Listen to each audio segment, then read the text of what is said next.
Non-attachment.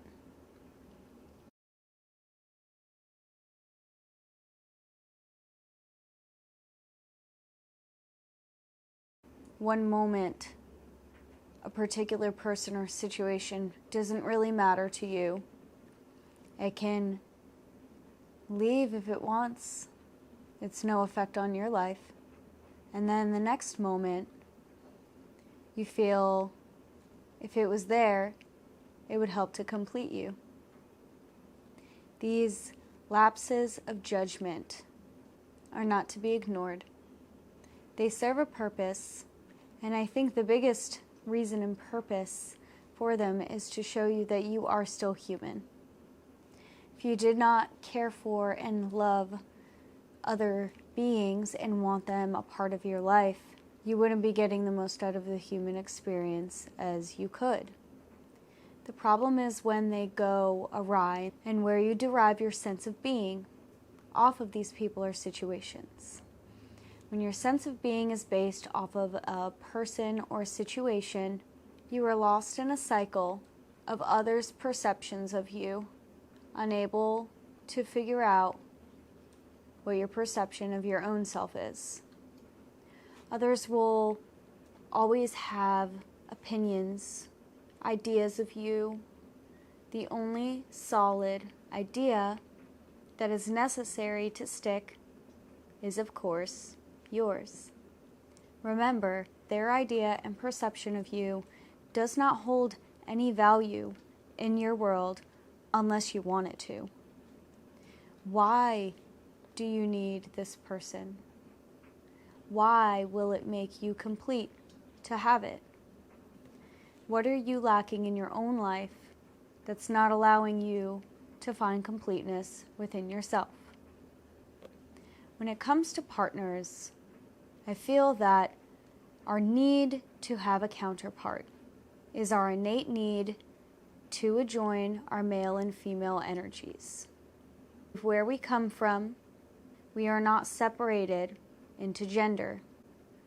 Gender is but a manifestation that comes through as male and female in the manifestation of this universe. So the closest that we can get to joining ourselves back with our source self is having a partner. Regardless of how that comes out, whether it's one particular partner we desire, multiple, whether they're physically male or female, the fact is having the more feminine energy or more male energy is a desire from us as human beings because it is the closest that we can get to being back to our true source self, which does not have a gender. This, I feel, is why when it comes to detaching from relationships in which the goal is to join with a feminine or masculine counterpart, it is so much more difficult generally than with other relationships. This is why we feel we need a partner to complete ourselves. Finding a feminine or a masculine counterpart is not a bad thing. It can be very beneficial. It is not beneficial if we're basing our sense of self off of it without the understanding that we can join our male and female counterpart without needing an outside entity to do it for us. Yes, we are all connected. Yes, we are all one. But the fact is, when it comes to the physical, tangible manifestation on this planet, we are physically in our own body, along with everything else physically in its own body. It is but spiritually that we are one, which is our true self. So technically that is much more powerful. We just can't see beyond the physical. So when another spirit has no desire to join with mine in the physical realm, it can feel very painful because I may have believed that they could enhance my experience. This is also incorrect. The only thing that can enhance my experience is myself.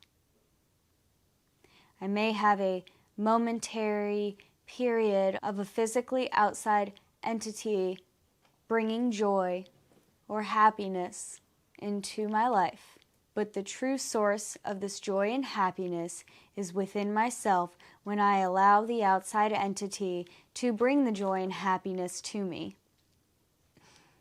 Attaching myself to a particular person or situation takes me from allowing myself to enjoy moments here and now. When I have the idea that this particular person or situation that at one point brought me happiness and joy would be better to have now than the actual experience that I am having now, my now doesn't seem so appealing anymore. My mind is taken off of it, and I don't have the opportunity to experience joy right here, right now, where it belongs. I'm stuck and lost, caught in a loop. Why fight and resist what is now rather than letting it be what it is? Resisting will do nothing but hurt me because I cannot make the present not exist. All in all, it is the only thing that does exist. So as each thing comes and each thing goes, with each passing moment, I learn to allow in what is for me and let go of what no longer serves me. It is the only way. There is no benefit to attaching. Detaching does not mean that I am not grateful, that I am not happy that certain experiences occurred.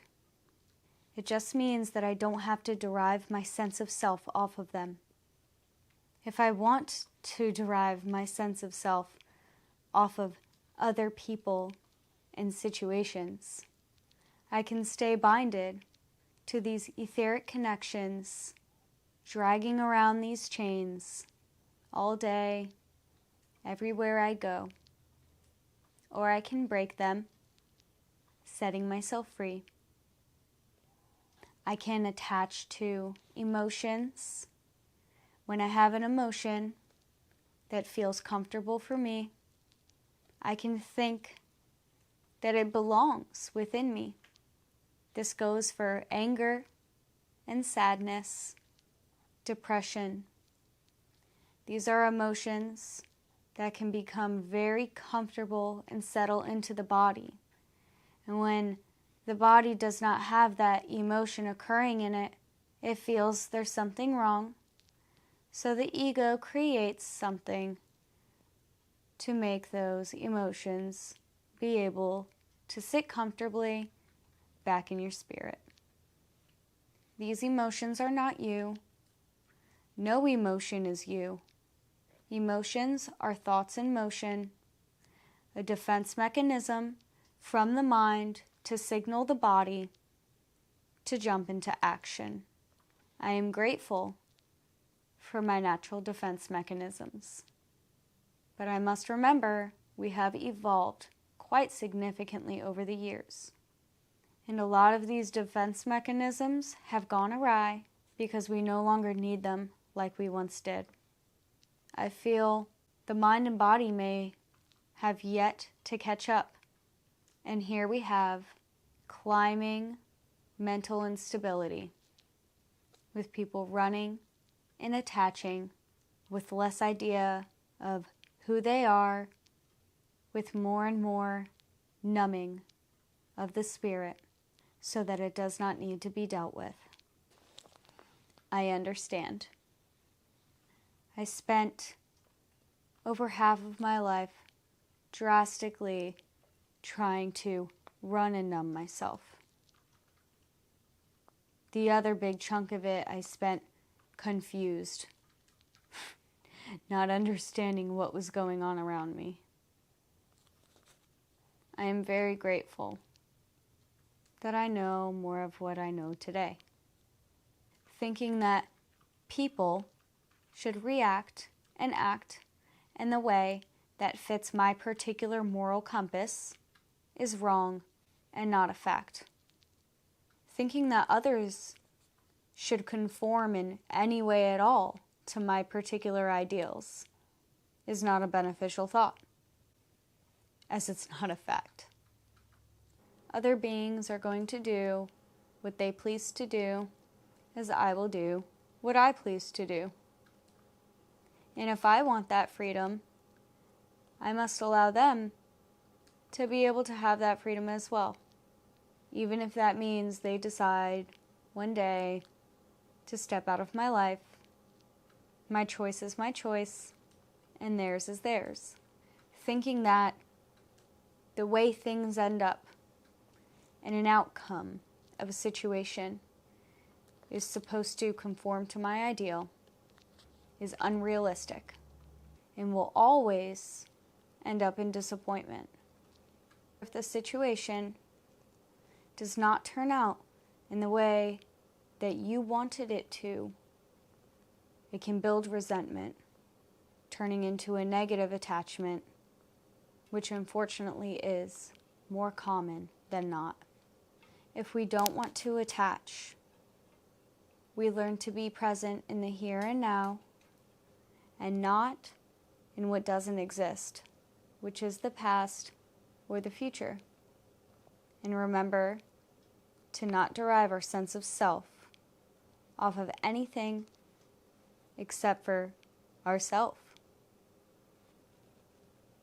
Thank you. Thank you so much for watching. If you like this video, feel free to click the like button and hit subscribe for future content.